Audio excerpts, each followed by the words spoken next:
Welcome back to the Core Cars News Tech Lab. We got some big breaking news happening.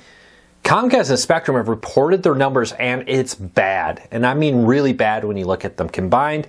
Both companies are losing thousands of customers every single day, with over 6,700 television customers canceling every single day, and over 2,800 internet customers canceling every day also.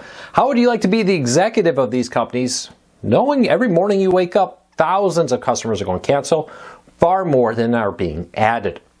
We'll break down what's happening here and what you need to know about this and why this is so devastating. And I'll say this right now, those internet losses are way more devastating than the television losses. We'll tell you why and more in a quick second. First though, if you want to learn more about this story, check out the show note link, and in the first pinned comment, I'll put a link to this story with all the details so you can see all the numbers for yourself and a whole lot more. If you like what we do here, hit that subscribe button, hit that thumbs up. Doing one or both lets YouTube know you enjoy what we do here. All right, so cord cutting 2.0, I've talked about this for years. This is the idea that not only are people canceling cable television, but they're so upset with their cable TV company, they're also canceling cable internet and getting rid of it. And with that, they're now switching over to things like 5G, fiber, and other internet options. To the point that in the first quarter, so the first 3 months of the year, 608,000 TV customers between Comcast and Spectrum combined canceled, and 259,000, I should say, internet customers canceled in just 3 months. For years and years and years, I've seen them in the comments here, I've seen executives say, well, yeah, cord cutters are going to cancel television, but we'll just make up the money on internet with that. Well, not so fast anymore, because guess what? Cord cutters have options for cable. And Comcast especially doesn't seem to quite have an answer for it. Yes, they're rolling out new plans, eliminating data caps, trying to offer a 5-year price lock guarantee, and other things to turn this around. But why is everybody getting so desperate? Well, because this is a major risk to the companies that could result in massive losses and other potential issues down the road. Now, Comcast has some diversification. A lot of their revenue in the first quarter came from sports in particular. Of course, they have their amusement parks and others. Spectrum does not. Yes, they did see some growth in wireless phone sales, being a reseller of wireless plans, but there's only so far that can take you. With Spectrum not having the TV studios, the sports deals, and the amusement parks like Comcast does, definitely puts them in a much weaker position with this, even though they were not hit nearly as hard in the losses of television and internet as Comcast was. They have been losing both television and internet customers for over a year, quarter after quarter now. Cord cutting 2.0, I think it's finally going to do it. I think this is a real moment. Not this year, not next year, but as this trend continues, as more and more options come, unless Comcast and Spectrum get serious about competitively pricing their offerings, improving their customer service, and more, I think it's going to be downhill for them. I hear this from a lot of customers. They are so upset with Comcast and Spectrum for what they feel, in their opinion, is years of mistreatment. Even if they offer a better service now, they would rather pay more money to get away from them, to go to a different company they feel will treat them better than they would if, Comcast, yeah, maybe I'm going to save $10 at Comcast or Spectrum, but I would rather, or maybe get faster speed, but I would rather go to another company and get everything I need, even if it's $10 more.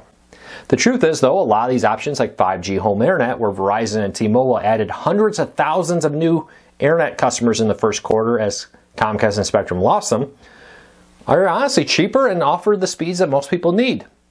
Yes, Comcast and Spectrum have these huge, super fast plans, but the truth is most people will never need a 10 gig service, or even more than a gig, or even a gig.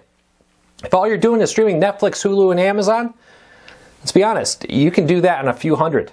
You only need about 20 down. You often hear speeds of like 300 down, 400 down, a gig, which is 1,000 down. Really, 20 to 25 is what is needed for most 4K streams per stream. If you have 100, you in theory could do 4 4K streams at once.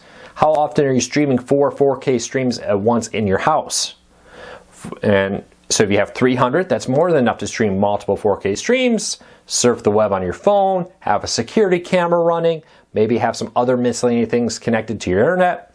Even a gig for most people, even if you're a hardcore gamer, you're not going to see a huge difference with that. At some point, you're going to see a decrease in performance as the latency becomes more important than the actual download and upload speed. With all that said, outside of businesses, a lot of this highly touted 10 gigabit service, or a gig up and a gig down symmetrical that Spectrum has offered, doesn't mean a lot to the average person. It's not something they could ever really take advantage of. It's a good marketing slogan, but for the average person, it's not needed. Even if you're uploading YouTube videos, you don't really need a gig upload speed, for example. So with that all said, keep an eye on these numbers. This feels a lot like the early days of cord cutting 1.0, where a lot of executives down-talked the potential danger of cord cutting. And you saw that this one, oh yeah, we're going to turn around these internet losses. Will they?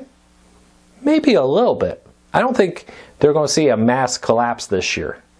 I do think it's unlikely we're going to see both Comcast and Spectrum get their internet subscribers into the positive. Though it could happen if they get serious about their customer service, their pricing, and their marketing.